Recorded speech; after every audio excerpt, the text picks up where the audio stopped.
네, 여러분 안녕하세요. 문선생입니다. 용산에 여러 가지 정비 사업들이 벌어지고 있습니다. 그중에서도 오늘 다뤄볼 주제는 용산 유엔사 부지이고요. 이 용산 유엔사 부지는 올 11월에 착공이 예정되어 있습니다. 바로 용산구청에서 사업 계획 승인을 얼마 전에 했기 때문인데요. 여기에 어떤 개발이 이루어지고 몇 가구의 주택들이 들어오는지, 그리고 용산 부동산 시장에 미칠 영향은 어떻게 되는지 함께 공부해보는 시간을 갖도록 하겠습니다. 영상 시청하시기 전에 좋아요와 구독하기 부탁드리겠습니다. 네, 먼저 용산 매각 5년 만에 유엔사 부지 11월에 착공한다라고 했습니다. 11건설이라는 데서 수주를 했고 1조 500원에 매입을 했는데 바로 이곳에 이제 사업 시행 인가가 나왔습니다. 아파트와 오피스텔 1146가구가 들어올 예정이고요. 전용 170에서 240m 대형으로 구성된다고 하니까 우리가 알고 있는 40평형에서 뭐 70평형 정도의 아파트로 좀 만들어지지 않을까라는 생각이 듭니다.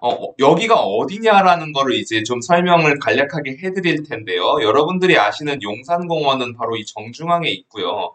이촌역 근처의 중앙박물관 일대가 바로 용산가족공원과 앞으로 반환받고 개방하게 될 용산공원 일대입니다. 그러면 녹사평역과 이태원역 중심으로 여기 상권들이 만들어져 있고 그 아래 용산구청이 있고 이 앞에 몬드리안 호텔이 있는데 바로 그 옆에 있는 부지, 그 부지가 바로 유엔사 부지입니다. 참고로 말씀드리면 수성부 부지는 조금 그 아래쪽 부지이고요. 수성부 부지는 아직까지 계획이 한참 남아있는 상태라고 생각하면 될 것 같습니다. 먼저 이렇게 생겼는데요. 말씀드린 것처럼 여기가 이제 몬드리안 호텔이고 이렇게 보이는 부분이 한강입니다. 이렇게 유엔사 부지가 만들어져 있고 옆에는 사마 아파트라는 좀 연식이 있는 아파트가 있고요. 직진해가지고 가게 되면 반포대교, 왼쪽으로 가게 되면 녹사평역이 되죠. 이쪽이 이제 이태원과 뭐 그런 한남동으로 넘어가는 일대라고 생각하면 될 것 같습니다. 바로 이 금싸라기 땅에다가 새로운 건설 사업을 벌이게 되는 건데요. 먼저 조감도를 같이 보시겠습니다. 왼쪽 거는 이제 좀 멀리서 본 조감도고 다시 이제 방금 전 봤던 사진으로 보게 되면은 이쪽으로 왼쪽으로 가는 게 반포대교고 위로 올라가는 게 이제 녹사평역으로 연결되고 이렇게 녹지 보이는 공간이 센트럴파크로 만들게 돼 용산 국가공원입니다. 그리고 여기에는 이제 오피스텔과 아파트 총 1100가구가 들어오게 되어 있는데 업무와 주거 상업시설이 혼재되어 있는 복합 개발로 이렇게 테라스 형태로 멋있게 지어질 것으로 전망이 됩니다. 멀리 이제 남산 터널도 보이고 있죠. 아니 남산 터널이 아니고 타워죠. 예. 그래서 용산구가 사업 시행 인가를 냈는데 이런 뭐 1100가구나 들어오게 된다. 그렇게 되면은 일단은 용산 부지에서 유엔사하고 이제 정비창 일대 그리고 이제 국제업무지구가 들어오는 정비창 일대 그리고 재건축 사업과 리모델링 사업이 활발하게 추진되고 있는 이촌동 일대 그리고 아래 수성구 일대에는 신분당선이 들어오게 돼 있고 여기 이제 사우스포스트라고 불리워왔던 용산 국가공원 같은 경우는 이제 민족공원으로 반환이 되고 나서 개방이 될 것이기 때문에 센트럴파크를 바로 앞마당으로 둔 그런 오피스텔과 아파트 단지로 만들어질 거라고 생각하면 될 것 같고요. 한남 더일이나 뭐 그런 형태로 만들어지겠죠. 그렇게 되면은 지금 이태원동에서 지하 7층에서 지상 20층까지 만들어지게 되고 아파트는 총 425가구 그리고 오피스텔은 796가구로 만들어지게 되는데 이게 선분양이나 후분양을 할 경우에는 분양가 상한제에 해당되는 지역이기 때문에 시세의 5-60% 수준으로 만들어질 것 같다. 그러면은 뭐 거의 분양가가 평당 5천만 원대 나오는 것 아니냐 그야말로 로또 청약이 나오는 것 아니냐라는 말들이 나오고 있는데 좀 지켜봐야겠습니다. 이게 좀 믿기지 않는 수준의 어떤 로또라서 과연 이게 정상적으로 분양을 할 수 있을까? 궁금한 부분도 있고 이게 좀 시행을 하는 쪽에서는 후분양으로 하려고 하지 않을까라는 생각도 듭니다. 용산 그 자체가 뭐 호재라고 할 수 있죠. 앞에 용산공원 말씀드린 대로 부지가 있고 정비창 일대에도 국제업무지구로 활발하게 사업을 벌이고 있고 이게 이제 제가 아파트 실거래가 어플, 그 아실에서 가져온 건데 정비 사업이 이렇게 많이 진행이 되고 있습니다. 서울 한복판에서 이렇게 벌어지고 있고 심지어 신분당선이 신사역까지 개통이 됐는데 이게 이제 강북으로 올라오면 동빙고를 지나서 용산역으로 도달하게 되는데 바로 그 부지가 여기 수성구 부지를 통과해가지고 용산역으로 들어가는 거기 때문에 이 수성구 부지와 유엔사 부지 일대가 정말 여러 가지 호재를 그 자체로 갖고 있는 거라고 생각하면 될 것 같고요.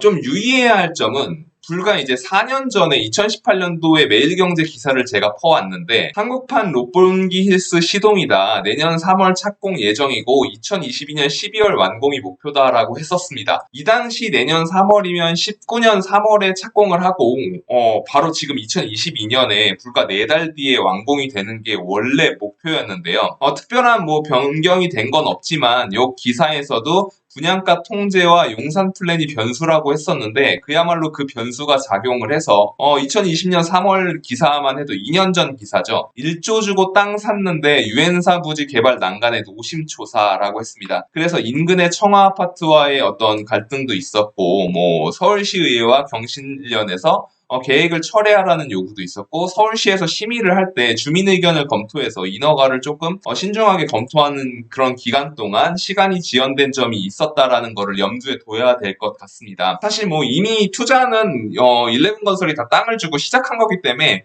딱히 조심할 건 없습니다. 이제 일반 분양분으로 나오게 되는 물량이 전부일 텐데 그 분양 물량을 받아가지고 뭐 청약에 들어가는 사람들이 뭐 주의할 점이라기보다는 그냥 좀 지연될 수도 있을 것 같다라는 생각은 염두에 둬야 된다라는 것입니다.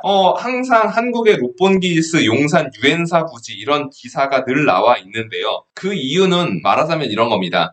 용산이 자꾸 이제 일본의 롯본기라고 비교가 되는데 롯본기일스도 일본 도쿄의 중심가에 위치해 있고 좀 오래되었기 때문에 정비 사업이 오래 걸렸다고 합니다. 도시재생 사업을 통해서 정비 사업을 벌렸고 오피스 업무, 뭐 미술관, 문화, 상업, 주거, 복합 시설을 고급으로 만들어내면서 이 일대가 주변과 어우러지는 그런 공간으로 재탄생하게 됐던 것이 롯본기 힐스의 도시재생 사례이고요. 용산의 유엔사 부지 일대를 그런 민간에 위탁을 줘가지고 위탁이 아니고 매각을 해가지고 새롭게 오피스, 업무 그리고 문화, 상업, 주거, 복합 시설로 만들어내는 면이 비슷하다고 해서 많은 미디어에서도 한국의 롯본기 힐스는 용산의 유엔사 부지다라는 말들이 있었던 것 같습니다.